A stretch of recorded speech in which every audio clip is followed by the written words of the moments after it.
마시고요.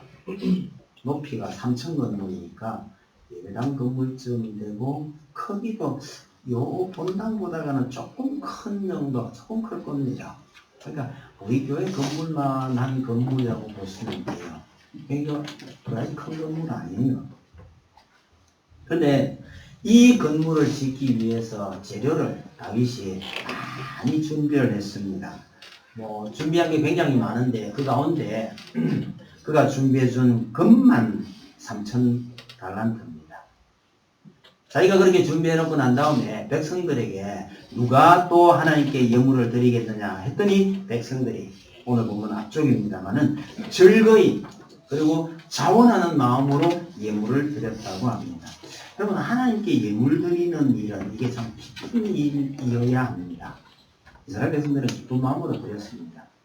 여러분 하나님께 예배하는 일이나 하나님께 예물 드리는 일이나 하나님께 섬기는 일은 이게 기쁜 일이어야 합니다. 만약에 기쁘지 않고 부담스럽기만 하다면 그 일은 재고해 봐야 됩니다. 조금 물러나서 일을 좀 쉬면서 다시 생각해 보아야 할 필요가 있다는 것입니다. 헌금하는 일이 기쁘지 않으면요, 하지 마세요. 기쁘지 않은데도 마지못해서 헌금을 한다면요, 여러분 하나님을 아주 우습게 여기는 일이 됩니다. 기쁘지 않으면 드리지 않는 것이 차라리 나을지 모릅니다. 그래서 백성들이 또 재물을 많이 드렸습니다. 성전 짓거리나. 그런데 그 재물 중에서 금만 따져보니까 5,000달란트라는 거예요. 다윗이 3,000달란트를 드렸고 백성들이 다 드린 것이 5,000달란트면 합치면 8,000달란트입니다. 그 중간에 1만 다릭이라는 표현이 나오는데 이거는 실제로 얼마 안 됩니다. 무시해도 괜찮은 수치입니다. 8,000달란트 같으면 이게 얼마나 될까? 성경 읽으실 때 이런 거 나오면 꼭 계산해 보세요. 그래야 의미를 알게 됩니다. 한 달란트는 약 34kg라고 합니다. 뭐 32kg라고 하기도 하고 34kg라고 하는데요. 한 달란트가 34kg면 8,000달란트면요. 지금 계산 빠르신 분은 계산 좀 해보세요. 저 이게 계산 다 하고 온 겁니다. 270톤입니다. 금이 270톤이면 상상이 잘 안 되죠. 금은 원래 톤으로 계산 안 하고 돈으로 얘기하잖아요. 몇 돈이냐 계산했더니 7,200만 돈이에요. 놀라서 기절을 해야 되는데 아무도 기절을 안 하는 그게 얼마인지를 모르겠다는 뜻이잖아요. 요즘 금 시세를 알아보니까 20만 원 조금 넘어가요. 그래서 20만 잡고 계산을 해봤습니다. 계산은 했는데요. 제가 읽지를 못하겠어요. 동그라미가 11개입니다. 동그라미를 11개면 계산을 해가 올라가는데요. 1,000억까지는 알았는데 1,000억 다음에 예? 누가 경하셨어요? 네, 조라고 합니다. 근데 이걸 제가 몇 번을 일시백천 해가지고 헤아리고 해가 겨우 헤아리가지고 답을 계산해낸 게 14조 4천억입니다. 기술을 해야 되는데 기술을 안 한다니까. 뭐 얼마나 많은 게 이제 알아야 기술을 하지. 14, 계산을 내가 나온 수치를 놓고 제가 이걸 못 읽어가지고요. 몇 번이고 헤아리고 해가 겨우 맞춘 게 14조 4천억이 나왔는데, 이게 정말 어마어마한 이야기입니다. 기억나세요? 8,000달란트를 보면 뭐가 생각이 날까요? 1만 달란트. 그럼요. 1만 달란트가 생각이 나야죠. 성경에서 돈 단위 얘기한 것 중에 제일 큰 게 1만 달란트. 겁니다. 8,000달란트가 상상을 초월할 정도로 어마어마한 양인데 세상에 1만 달란트는 어떻게 돼요? 1만 달란트가 어디서 나오는지 기억나시나요? 어떤 왕이 신하에게 탕감해준 돈이 1만 달란트였다. 그런 비유가 있습니다. 예수님께서 왜 이런 비유를 말씀하셨을까 할 때 그 비유의 결론에서 제가 말씀드렸어요. 어마어마한 말할 수 없는 어마어마한 그 빚을 탕감해 줬다고 하는 것은 엄밀히 말하면요, 온 인류를 위해서 자기 자신을 희생하시는 하나님의 독생자의 몸값이니까 예수님께서 그렇게 어마어마한 돈 얘기를 하시는 거죠. 그건 신학이 나오는 1만 달란트고요. 어쨌든 여기 이 8천 달란트는 정말 어마어마한 것인데 이 엄청난 재물을 준비해 놓고 솔로몬에게 네가 왕이 되거든 성전을 건축해라. 그렇게 당부를 하고 하나님께 감사의 기도를 올리는 것이 오늘 우리가 읽은 이 본문입니다. 그래서 다윗의 삶 전부를 살펴보는 것은 어마어마한 일이죠. 그런데 이 기도에 나타난 내용만 가지고 정말 우리가 다윗이 부럽다고 말할 때 부러워야 할 것이나 어떤 것이 있는지 보려고 합니다. 작은 제목이 한 5개 정도네요. 첫 번째는요. 자신의 삶이 야곱의 삶을 닮았다고 말하는 것. 이게 혹시 우리가 부러워해야 할 요소인가를 한번 생각해 봅시다. 그러면 10절을 다시 한번 보세요. 하나님을 뭐라고 부르나 보세요. 다윗이 온 회중 앞에서 여호와를 송축하여 이를 때 우리 조상 이스라엘의 하나님 여호와여 주는 영원부터 영원까지 송축을 받으시옵소서 이러는데 하나님을요 이스라엘의 하나님이라고 말합니다. 그럼 이 어마어마한 재물을 준비해 놓고 하나님께 기도를 하면 하나님 누구의 하나님이라고 해야 되나요?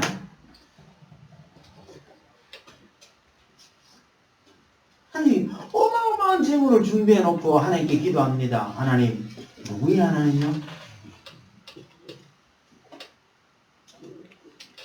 이거 그런 기도를 안 해보니까 말이 잘 안 나오나요?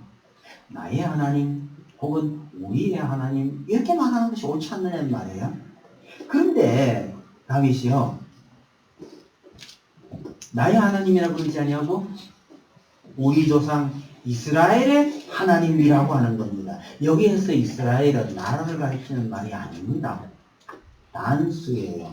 우리 조상 누구하고 그러니까 이스라엘은요 원래 누구의 이름이죠?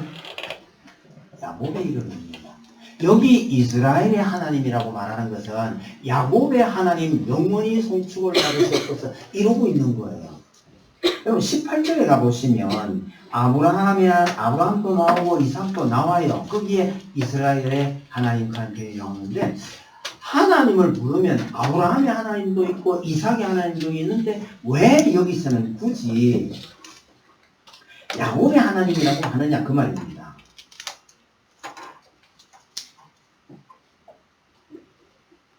여러분 여기에서 나의 하나님이라고 불러야 할 곳에서 하나님을 야곱의 하나님이라고 말하는 것은 자신의 삶이 야곱의 삶과 아주 많이 닮아 있다고 생각하기 때문입니다. 표현을 바꾸면요. 하나님께서 우리 조상 야곱을 돌보시듯이 자신을 돌보셨다는 고백이나 마찬가지라는 뜻입니다.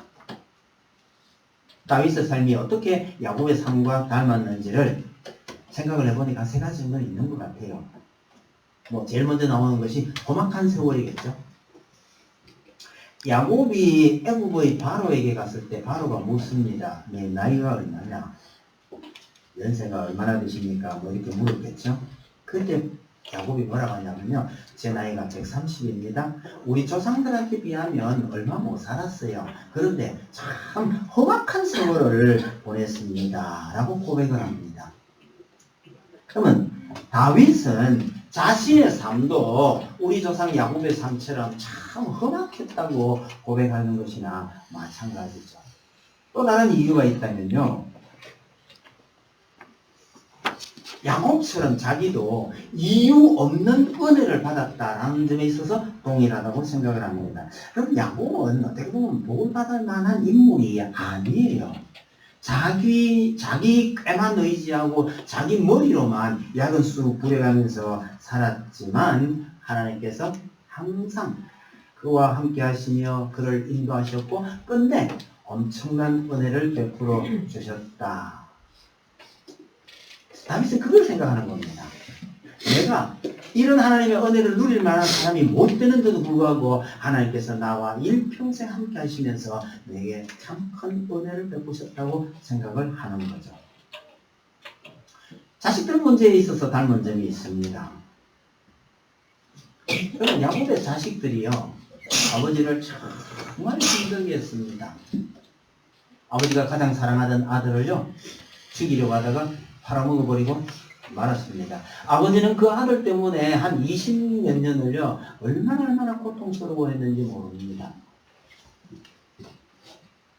우리야 뭐 그 얘기 다 아니까 그거 읽어도 별로 그렇게 아픔을 못 느끼지만, 실제로 야곱의 입장에서는 완전히 죽은 아들이라고 생각하고 20년 동안 그렇게 애타하며 그리워했는데, 뭐가 이랬느냐고. 그러니까 다른 아들들이 아버지를 그렇게 힘들게 한 거죠. 그럼 다윗도요, 자식 문제 때문에 얼마나 고통스러웠는지 모릅니다. 심지어 그 중에 한 아들은 아버지가 죽이겠다고 칼을 들고 따라왔으니까요.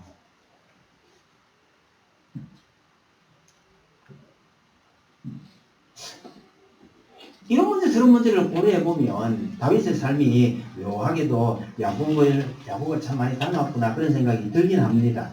여러분, 하나님을 야곱의 하나님이라고 말하는 것은 다윗 스스로가 나도 야곱과 같은 놈이었는데 하나님께서 참 은혜를 베풀어 주셨다고 고백하는 것이나 마찬가지입니다. 그런데 우리가 생각하기에는요, 다윗이 야곱보다는 훨씬 낫다 싶은 생각이 들어 보입니다. 그런 생각이 들어요. 그럼에도 불구하고 다윗이 자신의 삶을 야곱과 비교하는 것은 또 한편으로 다윗이 하나님 앞에서 참 겸손한 사람이었다라는 뜻이 됩니다. 여러분, 다윗을 혹시 부러워하시는 분이 계시면 좋은 것만 보지 말고요, 그의 파란만장한 삶도 보아야 합니다. 사울에게 쫓기면서 사망과 내 사이는 한 걸음밖에 안 된다고 하는 그 고통의 세월이 10년을 넘었고요. 왕이 된 이후에도 자식에게 쫓겨서 죽을 고비를 넘겼던 그의 삶을 잊어서는 안 됩니다. 왜? 다윗 자신이요, 자기의 삶이 바로 그런 야곱의 삶과 흡사했다고 고백하는데도 불구하고 우리는 이런 거 생각하지 않고요, 한 다윗의 그 삶을 부러워하는 수가 더 있기에 드리는 말씀입니다. 두 번째로 다윗은요, 진정한 왕은 하나님이시라고 고백을 합니다. 11절 보십시다. 여호와여, 위대하심과 권능과 영광과 승리와 위엄이 다 주께 속하였사오니 천지에 있는 것이 다 주의 것이로소이다.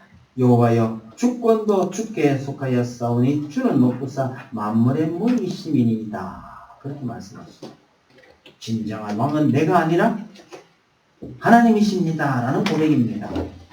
여러분, 좀 오래전에 그 완장이라는 소설이 있었어요. 동네 건달이 어찌 하다가 완장을 하나 차게 됐는데요, 이 완장 때문에 사람이 변해버리는 이야기입니다. 그냥 그 저수지 관리원이라는 완장을 하나 찾는데 그것도 자리랍고요, 사람이 변하더라는 거예요. 권력의 맛이요 얼마나 대단한지요, 권력을 맛보면요 사람이 변한답니다. 우린 잘 모르니까 뭐 별관이 없다 그러죠. 그렇답니다. 높은 자리에 갔어도요, 변하지 않는 사람은 대단한 사람입니다. 조그마했던 교회가요, 어느 날 갑자기 크게 성장하면요, 목사도 변하고 장로도 변하더랍니다. 얼마나 변하는지 아세요? 제가 보기에는요, 하나님을 우습게 여길 정도로 변해갑니다. 하나님께서는 인간의 이런 속성을 잘 알고 계십니다. 그래서 이스라엘 백성들에게요, 분명히 이스라엘 백성들에게 복을 주심하고 약속을 하시면서 걱정되는 거는요, 너희가 배부르고 잘 살게 되면 나를 버리게 될 것이라고 여러 번 경고합니다. 사람에게 그런 측면이 있더라는 거 잊지 마셔야 합니다. 그런데도 불구하고 다윗은요, 위대한 왕이 됐고 오랫동안 왕노로 됐지만 한시도 하나님을 잊은 적이 없었다는 것이 이게 위대한 겁니다. 비록 실수는 하죠. 그래, 실수를 했더라도 즉시로 잘못을 깨달았을 때 하나님께로 돌아섭니다. 집안에 어른이 계시면 행동이 조심스러울 수밖에 없잖아요. 사실 마음대로 잘 안 돼요. 전 뭐 결혼하고 그날 20여 년 동안 부모님 모시고 살았으니까요. 우리 아버지가 전형적인 경상도 사람처럼 뻐덕해요. 재미상도 없고요. 그런 집에서 아침에 집사람이 출근한다고요. 여보 잘 다녀와. 이럴 수 없잖아요. 그래서 아침에 출근할 때 그 헤어지는 인사나 뭐 통과 절차는요. 우리가 있던 방에서, 방 안에서 다 끝.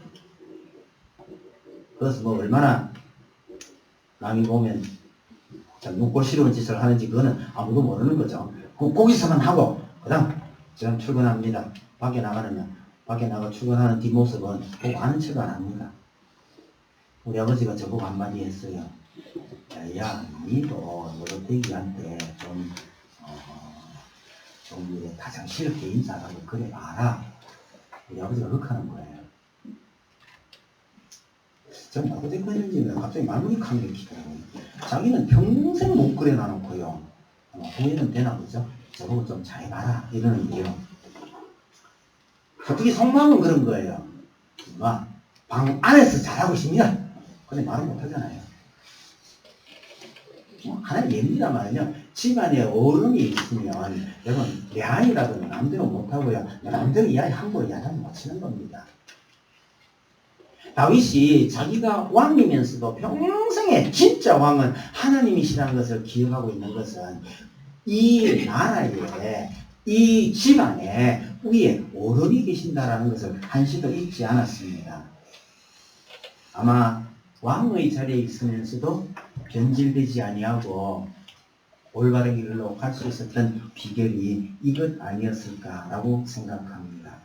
여러분 그 권력을 가지면 그렇게 사람이 변한다는데 다윗이 왕이 되고 왕이 되어서 통치한 전체 기간은 40년입니다.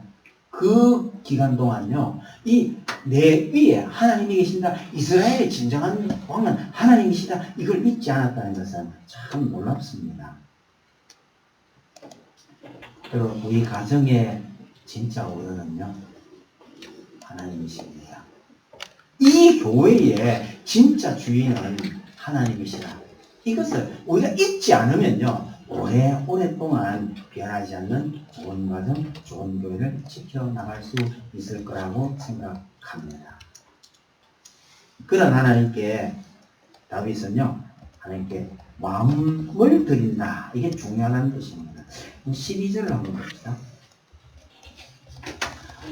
부와 귀가 주께로 말미암았고 또 주는 만물의 주제가 되사 손에 권세와 능력이 있사오니 모든 사람을 크게 하심과 강하게 하심이 주의 손에 있나이다 라고 합니다. 여러분 다윗도 사실은 엄청난 부귀영화를 누립니다. 그러나 다윗의 부귀영화는 그 아들인 솔로몬의 부귀영화에 좀 가려져 있는 측면이 있습니다. 그래서 우리는 부귀영화를 생각하면 솔로몬부터 생각하는데 실제로 다윗에게 부와 귀가 주께로 말미암은 부와 귀가 다윗에게 있었다고 말합니다. 여러분 하나님께서 오래전에 조상들에게 아주 넓은 땅을 주겠다고 약속하셨는데 그 넓은 땅을 다 차지한 것은 다윗입니다. 다윗 이후에 이스라엘 역사에 다시는 이런 왕이 나오지 않습니다. 그 넓은 땅을 차지했다는 것은 엄청난 부를 누렸다는 건데 얼마나 큰 부와 귀를 누렸을까? 이게 상상이 잘 안 돼요. 얼마나 좋은지를 알아야 뭐 부럽거나 뭐나 할 건데 이 상상이 잘 안 되니까 전 잘 몰라요. 지난주에 서울에 있는 동생하고 전화통화를 이리저리 하다가 내가 말을 잘못했는지 제 동생이요 한마디 툭 던진 게 머릿속에 뱅뱅 돌아요.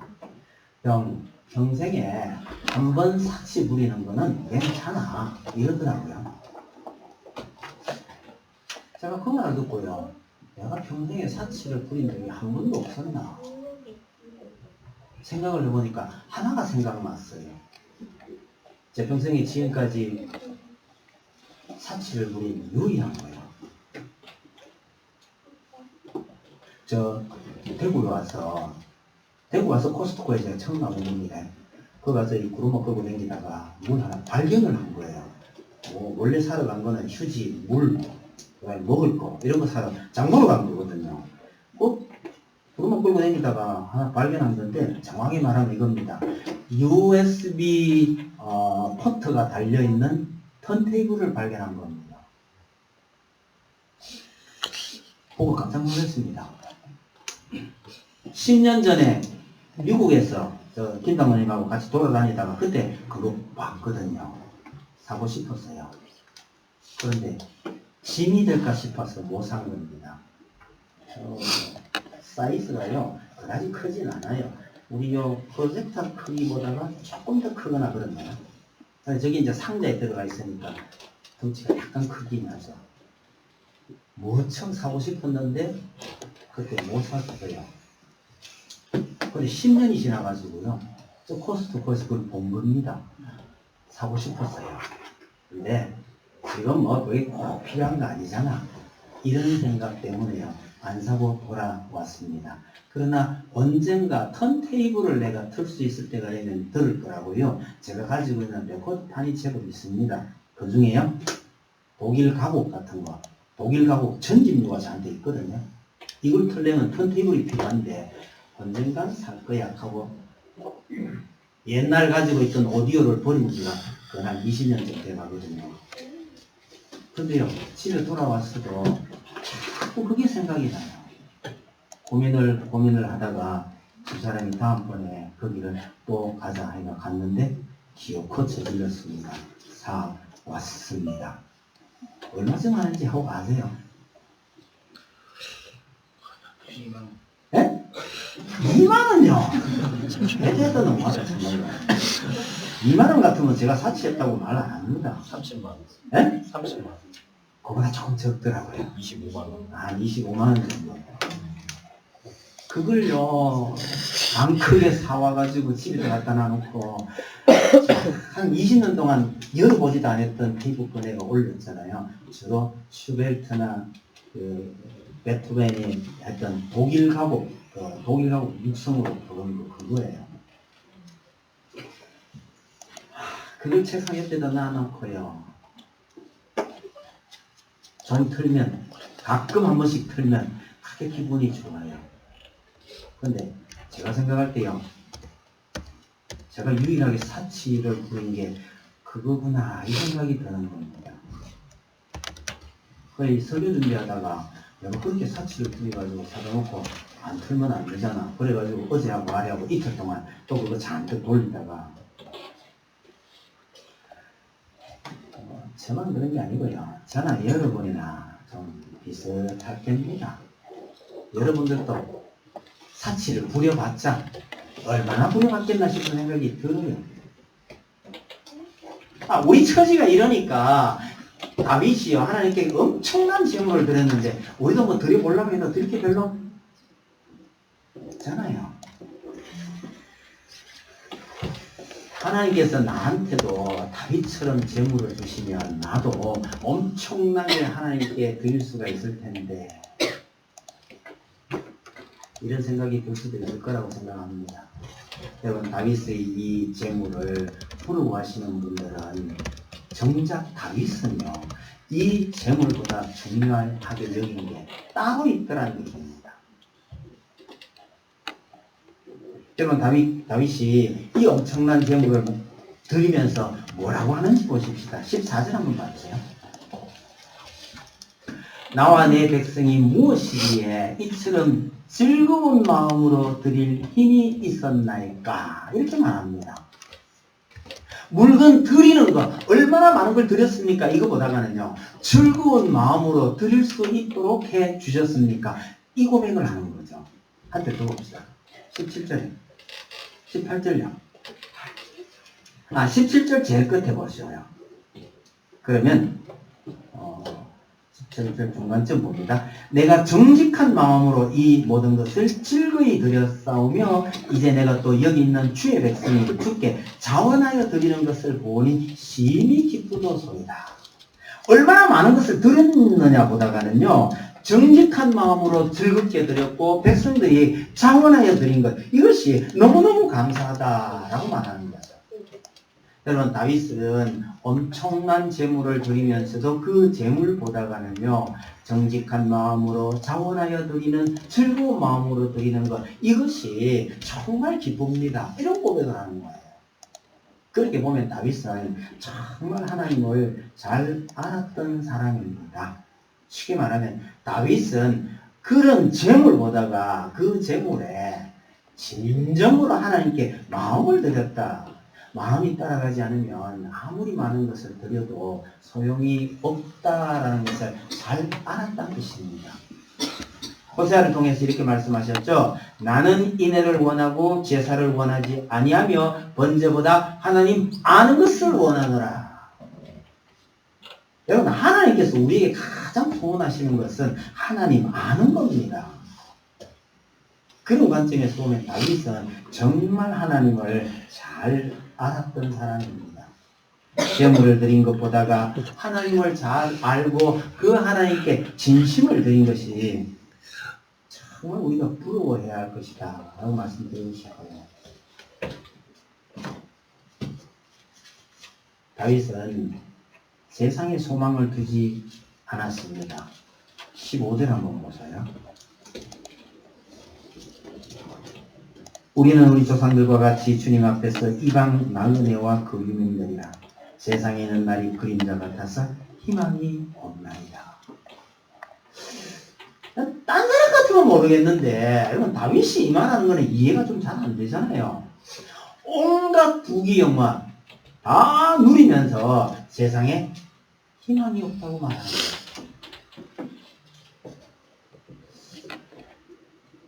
우리같이 가진 것도 없고 뭐 자랑할 것도 없고 이런 사람이 이런 말 하면 이해가 되는데 다윗이 이런 말을 한다고요? 세상의 부귀 영화가 그다지 의미 있는 것이 아니다는 것을 잘 알았기 때문입니다. 이것이 평생토록 변함없이 하나님을 섬길 수 있었던 비결이겠죠. 근데 여러분, 세상을 그렇게 보기가 참 쉽지 않습니다. 집 한 채 마련하기가 하늘의 별 따기. 우리들에게는 뭐 별로 실감 나는 얘기가 아닐 수도 있지 싶습니다. 여러분, 서울에서 결혼하지 못하는 이유가 이 집 문제가 가장 큽니다.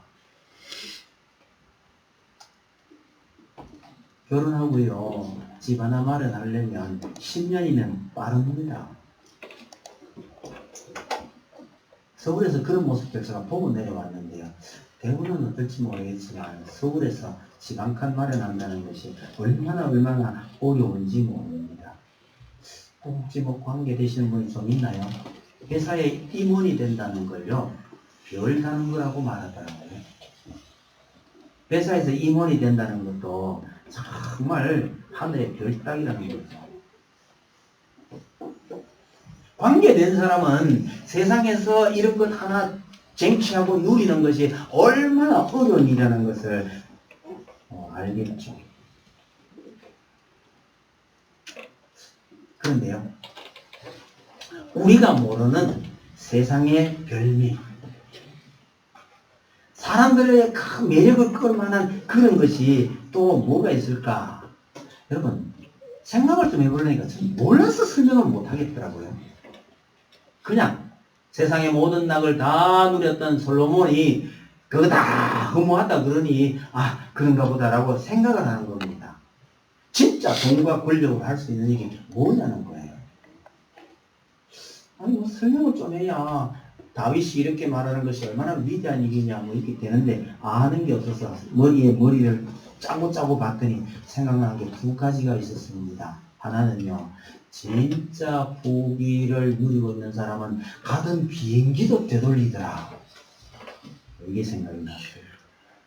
가끔은요, 자기 밑에 있는 사람을 짐승처럼 다루기도 하더라고요. 이게 돈의 위력 아닐까요? 당하는 사람이야 끔찍한 고통이지만 그 집 타고 있는 사람은요,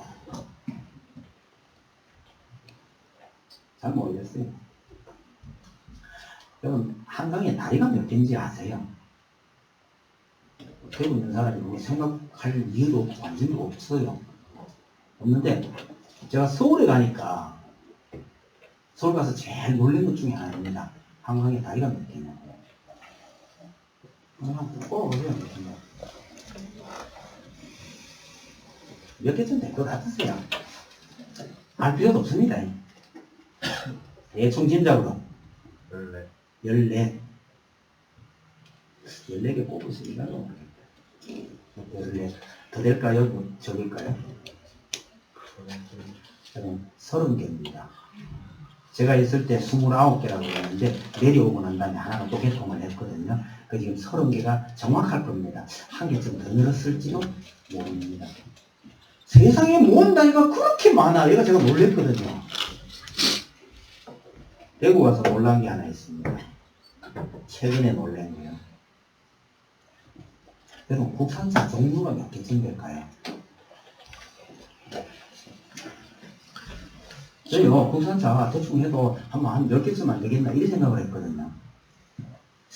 10개를 뽑을 수 있을런지 모르겠는데 제 생각에는 국산차 종류가 몇 개쯤 안 되겠나 이랬는데요. 세상에 차 종류를 보고는 기절할 뻔했어요. 왜 이렇게 많아?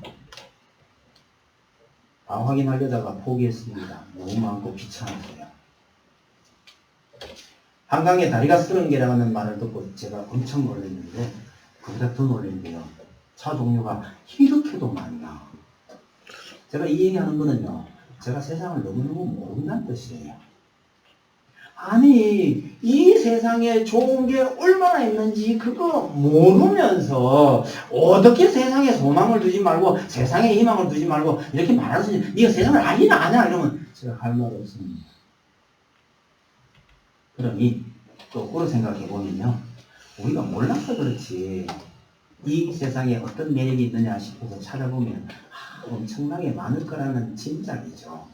그런데 어쩌면 이 세상의 모든 것을 다 가졌을지도 모르는 그 다윗이 뭐라고 말하냐면요, 세상에 희망이 없다고 하는데 이렇게 말하기가 쉽지 않다는 거예요. 마지막으로 다윗의 이 중요한 걸 볼 것 같으면 맨 마지막에 있는 백성과 함께 즐거워하는 겁니다. 온 백성과 더불어 함께 하나님을 즐거워했는데 조금 생략하고 22절만 보면요, 이날에 무리가 크게 기뻐하여 여호와 앞에서 먹으며 마셨더라 이러죠.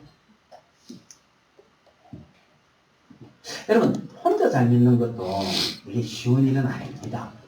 그런데 온 가족이 함께 하나님을 잘 섬기는 것은 이것도 정말 쉽지 않은 일이에요. 그런데 온 백성과 함께 하나님을 즐거워하며 기쁘게 섬기는 것은 정말 위대하다는 것이 생각이 듭니다. 가끔은요, 백성들은 죽을 지경인데 왕이 혼자 즐기고 누리는 경우도 더 있잖아요. 여러분, 부나 권력을 가진 사람이요, 이웃에 있는 다른 사람을 생각한다는 게 쉽지 않습니다. 많은 부를 가진 사람은 가끔 이상한 짓을 합니다. 왜 그러냐? 니하고 나하고는 막 달라. 이거 구별되는데 다르다라는 것을 드러내기 위해서 돈 많은 사람들이요, 가끔 이상한 짓을 하는 거예요. 돈을 할 수 있는 게 뭘까 싶었어요. 제가 또 뒤져봤어요. 저로서는 알 수 없는 거니까. 돈 많은 사람이 할 수 있는 게 뭐가 있을까 할 때 몇 개 찾았어요. 비행기 1등석을 평생 이용할 수 있는 권리. 비행기 많이 타보신 분은 1등석이 얼마나 좋은 건지 아시지 싶어요. 04년에, 그러니까 15년 전에 이 가격이 30억이었습니다. 30억. 30억만 내면 비행기 언제든지 타고 싶을 때 타고 1등석만 탈 수 있다. 그런 얘기입니다. 별로 안 부럽죠? 뭐 비행기 그렇게 탈 일이 잘 없으니까. 블랙카드란 게 있다네요. 무제한 신용카드입니다. 이 카드를 들고 미국에서요. 명품 매장에 들어가서 이 카드 들고 요구를 하면요. 명품 매장에 있는 모든 손님들 다 내보내고 출입 금지시켜놓고 혼자서 그 매장을 볼 수 있답니다. 그까지 뭐 얼마나 사는지 모르겠는데 이런 카드를요. 그냥 엄청난 돈을 주고 산다는 거죠. 뭐 별로 감동 안 되죠.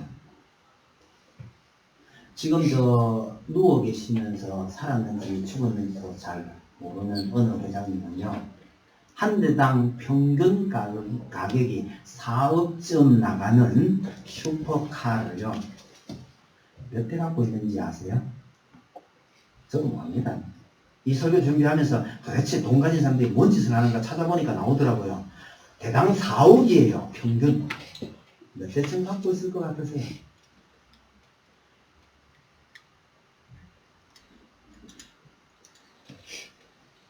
진작으로 한 사람만 얘기하셔요. 몇 대? 30대요? 30대면 120억이다. 그냥. 통이 그렇게 작아가지고 정신 124대를 가지고 있답니다.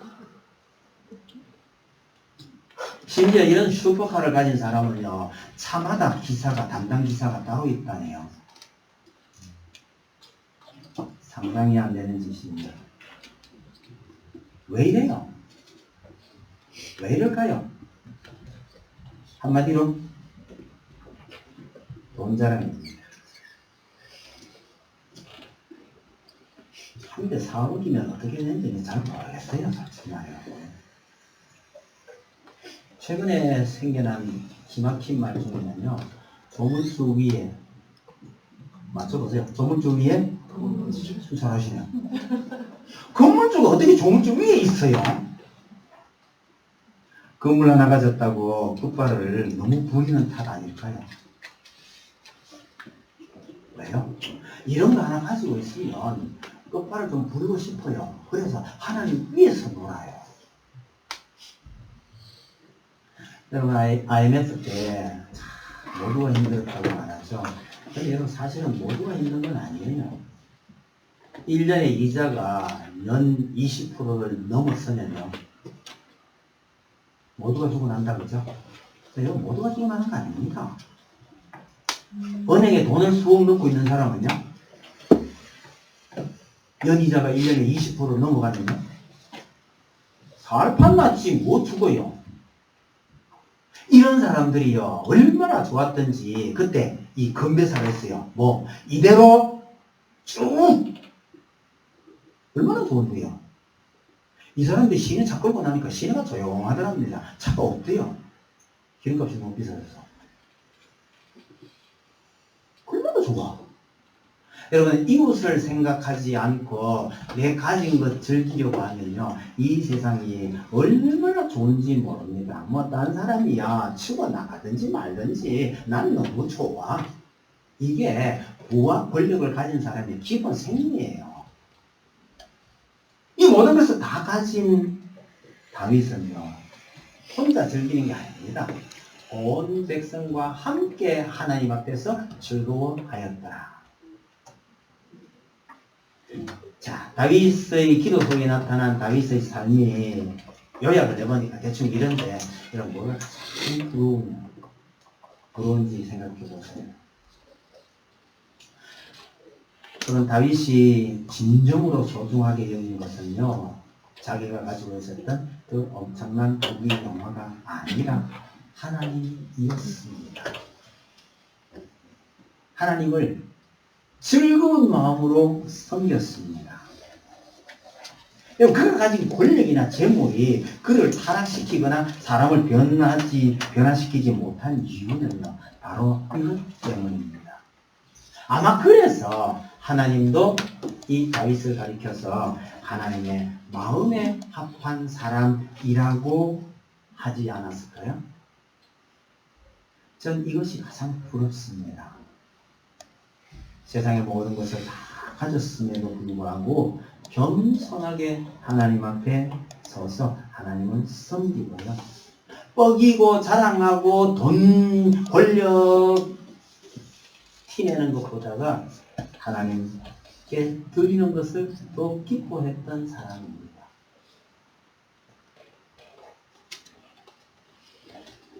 엄청난 변화 속에서도요, 변함없이 하나님을 사랑했던 그 모습이 참 부럽습니다.